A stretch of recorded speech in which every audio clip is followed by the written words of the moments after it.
Good afternoon, everybody, and thanks for tuning in. John Kelly Profiler here, and welcome. Welcome to part 8 of our very sad video series on the murder of Libby German and Abby Williams. Today, in part 8, we're going to be focusing on stalking the predator. I want you to come along with us today. We're going to try and stalk the predator that actually stalked and killed Libby and Abby. I want you guys to come through with me. I want feedback from you guys in the end. See what you think about it. If I make some mistakes, you can help get me back on course. But I want you to join me today as we go through this. I want to go through this. And of course, everybody's innocent until proven guilty in a court of law, With that being said, I think the first thing we have to look at is, with most of these guys, something usually has set them off. I mean, if they are not an outright sexual type predator, and even if they are, usually there has to be a predisposing stressor that sets them off and gets them out running. It can be a divorce. It can be the loss of a job. They can get fired somewhere. Or it can be the breaking up of a relationship. Something stressful usually gets them out there on the hunt. Not all the times, but it's just something I want us to take into consideration today. We'll probably do this maybe one or two more times down the road. But today I want to think about a possible stressor that could have created a lot of rage in this individual. And the reason I'm bringing that up is because the day they were killed, it seemed to have been the 13th, and the day they were found was the 14th, was Valentine's Day. So if we have an underlying stressor here that ignited this guy's hunt and predatory behavior, we have to look at, could it have been the breaking up of a relationship? Could have been someone asking for a divorce? A girlfriend saying, hey, I've had enough? I'm just taking that into consideration. Because with Valentine's Day approaching, somebody that's going through a turbulent relationship, this could cause a lot of angst, anger, and rage that could be projected out onto a female, because a female is causing it with him, let's say. So it's something just to take into consideration. Valentine's Day was the day the girls were found. The day before Valentine's Day supposedly is the day the girls were killed. This guy follows the girls and then finally gets them into his control zone. This guy has to have known the area pretty darn well. I think we all pretty much agree on that. Whether he was transient and he lived there for a while, wherever, he had to know that specific area. The other thing we have to take into consideration is that this guy crosses the bridge supposedly with his hands in his pockets. Now, I don't know how an older guy can navigate that bridge with his hands in his pockets. I'm sure there are people that can do that. But I'm looking at a younger kind of guy walking around with their hands in their pockets, looking kind of cool in a way in his head. But this is how he's crossing the bridge. I mean, if I was crossing that bridge, I'll guarantee you my hands wouldn't be in my pockets. I'd be very concerned about my balance, and from what I understand, that bridge is not no place to fool around, to play around with your balance. So he crosses the bridge and, gets to a point where he feels he's in a position of control and has control over the girls. And then it's, hey guys, they turn, they look, whatever, I don't know. But I think at that point in time, they're facing a gun. I really do believe that.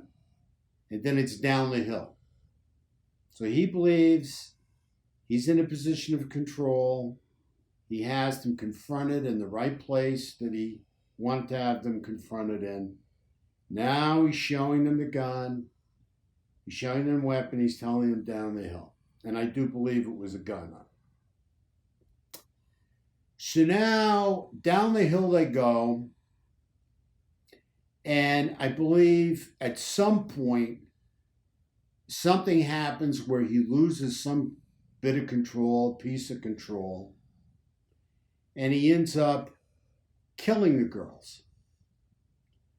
Now, from what I understand, the girls were found across the river. So, did they make a break for it?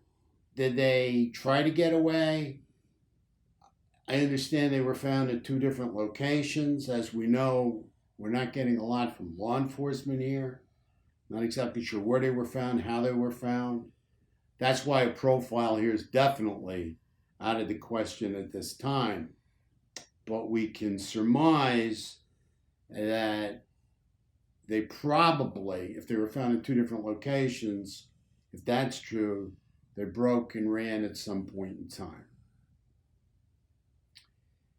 Now he kills them. But we also understand there were other people out there that day.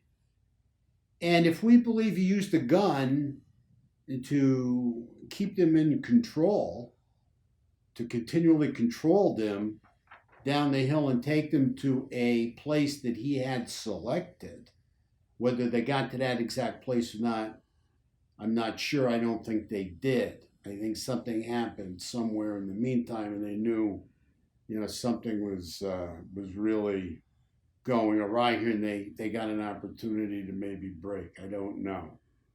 But the one thing we haven't heard of is a gunshot. And it wouldn't have been one shot. It would have been at least 2 shots. It's got 2 girls, 2 shots, if they were killed by a gun, killed by a bullet. Well, nobody's mentioned or heard of any that I'm familiar with any gunshots that day. I don't believe that his method of murder was a gun. He may have used a gun to control them, but probably used something else to kill them. But anyway, it's something to keep in mind. No gunshots were heard, okay? Now, I'm going to tell you what happens after this guy kills them. In 90% of the cases, or even greater, this guy comes to his senses through this action and through this killing process, and whoa! I just killed 2 girls, and now he is scared to death. There is no question about it. He's feeling stark, raving fear, and I'm glad he is feeling this way. And all he wants to do is get out of there and put as much yardage or miles as he can between him and these 2 dead girls. So now he takes off. Now, some people have different opinions on how he got out of there, what his escape plan was, where he ended up, I don't know. But he's scared and he's running. There's no doubt in my mind.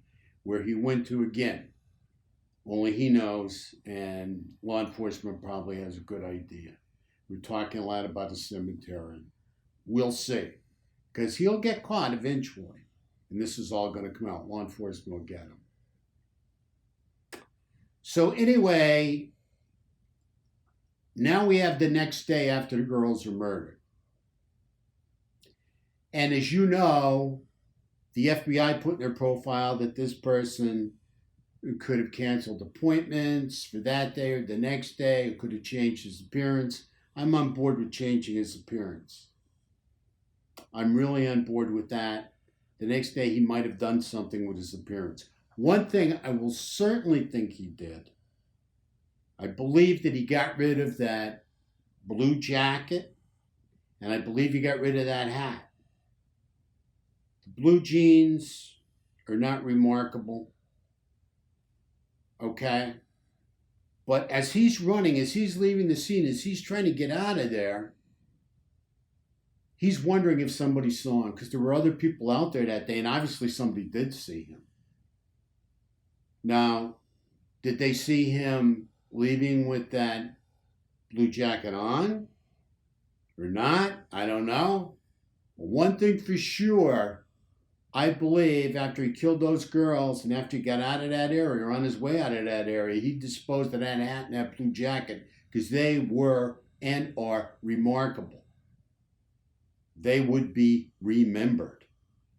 And certainly he wouldn't have them on the next day after he killed these girls. Something else to think about. When you go and look at the press conference that took place on April 22nd, you think about the superintendent.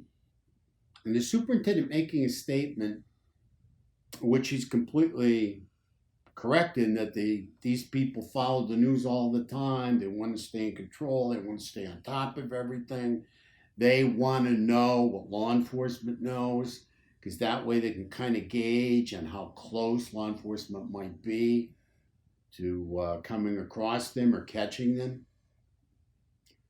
We have to remember that the superintendent said that this suspect could actually be there, could be in that press conference. That's important to me because I know Thomas Bruce couldn't have been at that press conference. I know Charles Eldridge couldn't have been at that press conference. And I know Garrett Kurtz couldn't have been at that press conference. They had to be excused because they're in the joint. They're incarcerated. Okay? Now, Talmadge Jasper, possibilities there. Possibilities there. And as I said, I added Talmadge Jasper to the list. Now, don't forget, he would have been younger. There's no question about it. When we look at that profile from the FBI, it says between the ages of 18 and 40. Now, that's very interesting to me. Are they talking about now that this suspect or a person of interest could be between the ages of 18 and 40? Or are they saying back then he could have been between the ages of 18 and 40? You know, just more to the mystery and something we're staying on top of. And certainly we're going to keep you posted. And I really appreciate you guys. I appreciate all your comments. We truly appreciate all your subscriptions. We're going to get this guy sooner or later. I'm not saying I am, but you guys are, with the tips you're giving to law enforcement and the way you're helping law enforcement. So we'll see what happens. But anyway, I just can't thank you enough for everything. You're really great, fantastic. We just are overwhelmed with all the info and subscriptions we're getting from you guys, all the different comments, just incredible. And we'll keep it up. And please, you keep it up, because eventually you're going to be the ones that are going to bring this guy down. Make it a great day. Thank you so much, and stay safe out there.